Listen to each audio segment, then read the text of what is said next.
Bah, on va parler abbaye.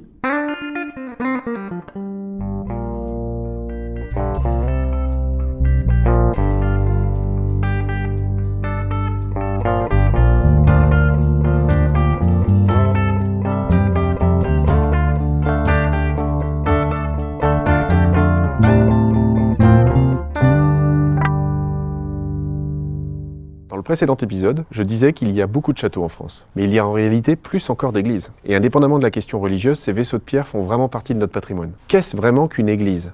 On va essayer de voir le point de vue de 3 spécialités sur la question. Et puis pourquoi, lorsqu'on pense église du Moyen-Âge, on pense systématiquement art gothique?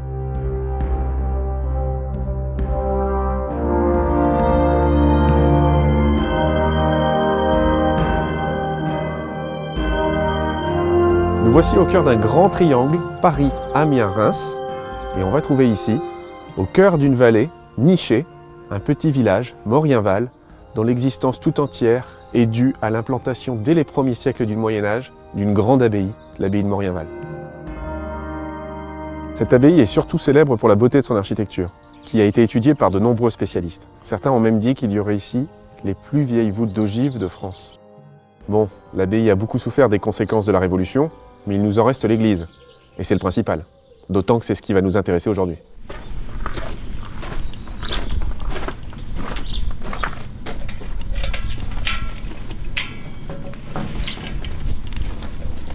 Alors au Moyen-Âge, l'abbaye Notre-Dame de Morienval est un gros établissement.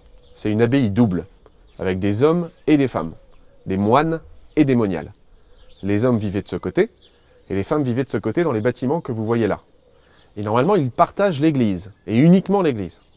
D'ailleurs, ils ont fait vœu de chasteté l'un comme l'autre, et ils sont censés pas se mélanger. Sauf que ça marche pas très bien si vous voyez ce que je veux dire. Résultat, on va devoir prendre des mesures, et on va fermer la partie réservée aux hommes, pour ne maintenir que les femmes. C'est comme ça que l'abbaye Notre-Dame de Morienval va rester une abbaye de moniales jusqu'à la fin, jusqu'à la veille de la Révolution. Cette abbaye est une fondation royale, peut-être par le roi mérovingien Dagobert Ier. Alors évidemment, comme c'est une fondation royale, elle est indépendante. Du coup, elle n'appartient pas à un réseau de monastères et ça la rend fragile. Dès la fin du Moyen-Âge, elle va commencer à péricliter et au XVIIIe siècle, elle va fermer. Mais elle est trop belle. On ne veut pas la voir disparaître, cette église. Du coup, on va la transformer en église paroissiale.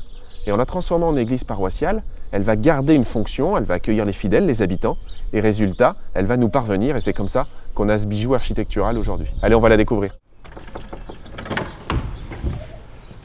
La plupart des églises du Moyen-Âge suivent un plan type, un plan archétypal. En l'occurrence, ce plan, il est en croix latine, c'est-à-dire qu'il est composé d'un axe majeur, cet axe-ci. Cet axe majeur, il relie le chœur au portail et il compose notamment la nef dans laquelle se tient le public, dans laquelle je suis. Et puis il y a un axe mineur, un axe secondaire qui croise le précédent, c'est le transept que vous avez ici. Et le transept croise l'axe principal et forme un carré qui est la croisée. Alors, au Moyen-Âge, le prêtre donne la messe là-bas, les moniales suivent l'office dans la croisée et le public se tient dans la nef. Ça, c'est le plan principal.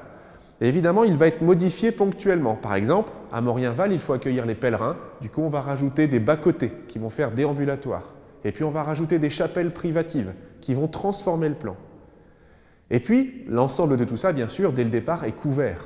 Il est couvert d'abord de charpentes, qui étaient apparentes, puis par la suite, on va transformer ça en installant des plafonds, et ces plafonds, ils vont notamment se composer d'arcs, ou alors de très belles voûtes, comme celle que j'ai au-dessus de moi, et elles masquent les belles charpentes qui sont au-dessus, et bien sûr les clochers qui couronnent l'ensemble.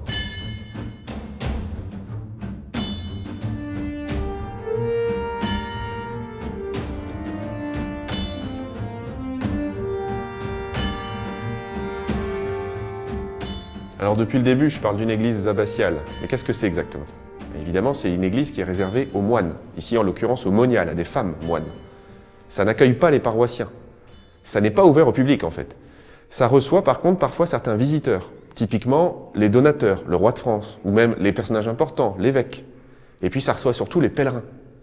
Mais comme il y a aussi les moniales, et que les moniales, elles doivent faire leurs offices, c'est-à-dire elles doivent faire les prières, jusqu'à 7 par jour, il faut un petit peu organiser l'espace, d'où plusieurs éléments.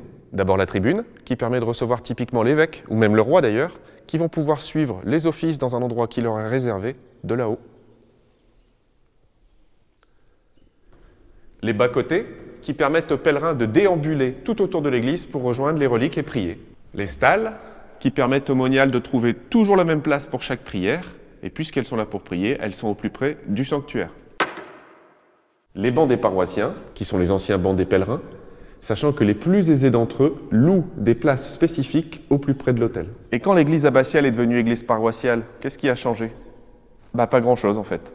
Parce que le village était tout petit à cette époque, donc il y avait peu de fidèles, et en plus l'église était déjà très bien faite.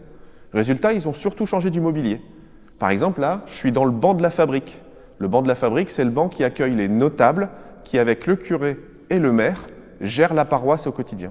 Alors je vous l'ai dit, évidemment la grande question sur ce type d'édifice, c'est de quand ça date. Alors pour ça, il y a plusieurs méthodes pour essayer d'y répondre, et regardons d'abord la méthode de l'historien. Alors l'historien, tout d'abord, il va aller chercher des documents écrits. Il va regarder le contexte global et ce qui parle spécifiquement du lieu. Ce qu'on sait par exemple, c'est qu'à Morienval, on est en présence d'une fondation royale. Puisque c'est une fondation royale, puisque c'est les rois de France qui ont payé au départ, on est probablement dans un bâtiment d'exception.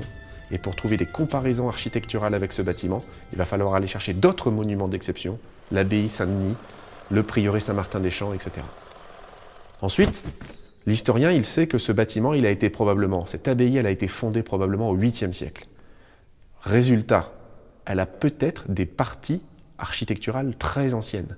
Peut-être romanes, peut-être pré-romanes, peut-être même carolingiennes, puisqu'on est à l'époque des carolingiens. Et ça, c'est rare. En France, la plupart des églises sont gothiques ou postérieures à la période gothique. Enfin, et ça c'est le contrepoint de ce que je viens de dire, l'église de Morienval, l'abbaye de Morienval, elle a beaucoup de succès, notamment son pèlerinage. Et résultat, puisque beaucoup de gens viennent, puisque beaucoup de gens découvrent l'abbaye et font des dons, l'abbaye s'enrichit et du coup elle se renouvelle, elle se modernise, elle se reconstruit. Et malheureusement, ça risque d'avoir fait disparaître les parties les plus anciennes. On va voir ce qu'il en est avec le point de vue de l'archéologue. Eh bien, qu'est-ce qu'en pense un archéologue comme moi, justement? L'archéologie, c'est évidemment la science du sol, du sous-sol. Alors, on sait qu'il y a eu des fouilles dans l'abbaye au 19e siècle, mais malheureusement, elles ont été un petit peu menées rapidement et les résultats ne sont pas très parlants. Mais c'est pas grave puisqu'il existe d'autres formes d'archéologie, notamment ce qu'on appelle l'archéologie du bâti, l'archéologie monumentale. C'est-à-dire qu'on analyse l'édifice, les pierres, les bâtis, les murs, et savoir comment ils sont construits. L'archéologue, il s'intéresse à plusieurs choses. La première d'entre elles, c'est les matériaux. Les briques, les tuiles, le bois des charpentes, et bien sûr, les pierres des murs ou les mortiers. Il va analyser ça.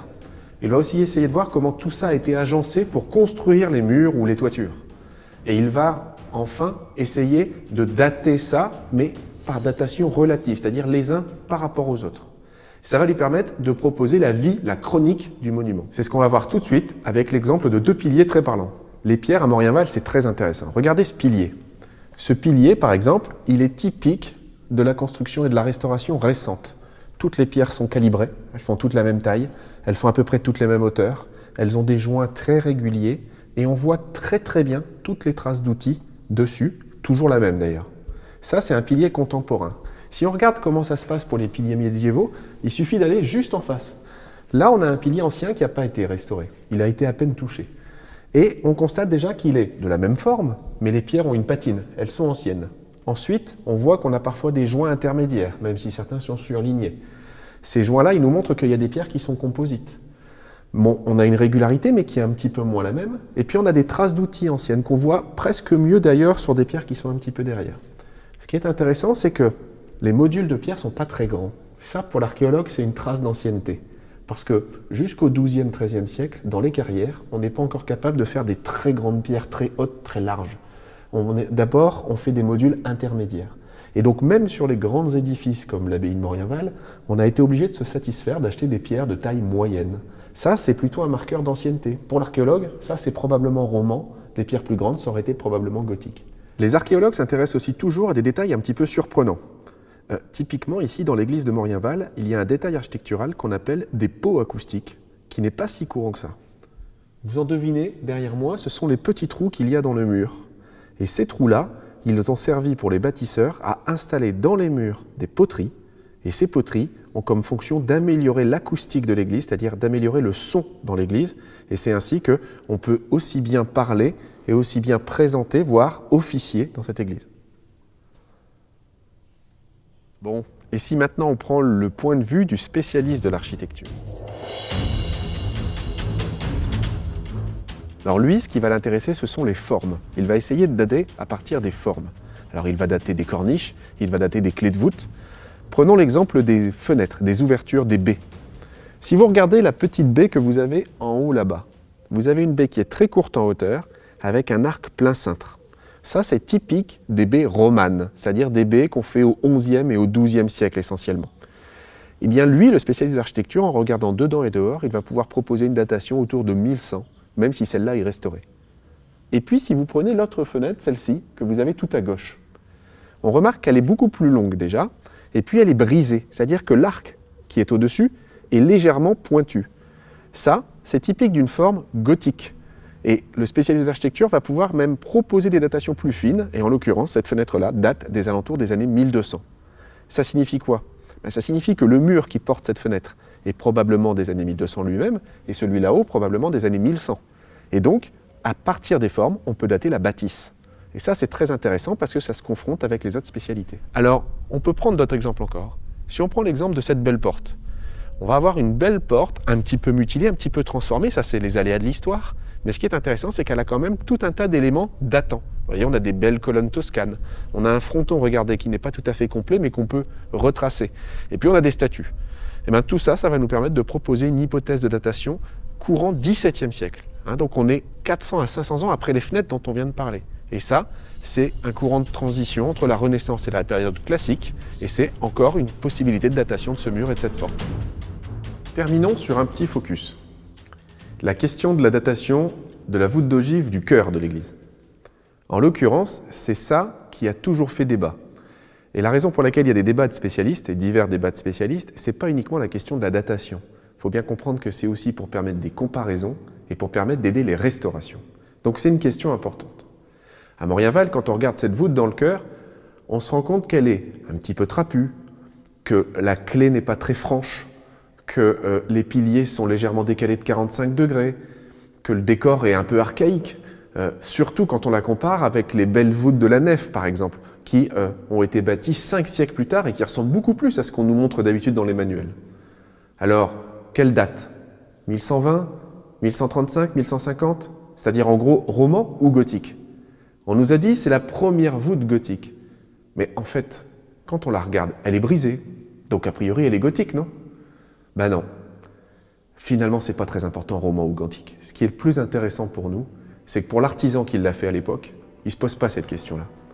Lui, on lui a demandé de faire une voûte. Il a pris ce qui se faisait de mieux à l'époque. Il a essayé de copier le modèle. Il l'a peut-être même un petit peu amélioré. Et puis, il a dressé la voûte. Et il ne s'est pas posé la question de savoir si, 800 ans plus tard, on allait dire roman ou gothique. Il a bâti. Et finalement, ça résume presque l'histoire de l'architecture. Parce que l'histoire de l'architecture, ce n'est pas une question de savoir si c'est roman, gothique, classique, renaissant ou que sais-je. Ce qui est important, c'est que c'est une lente histoire, une lente évolution, et que chaque chose prend sa place dans cette lente évolution. Et c'est ça que les historiens, les archéologues ou les architectes essayent de comprendre ensemble.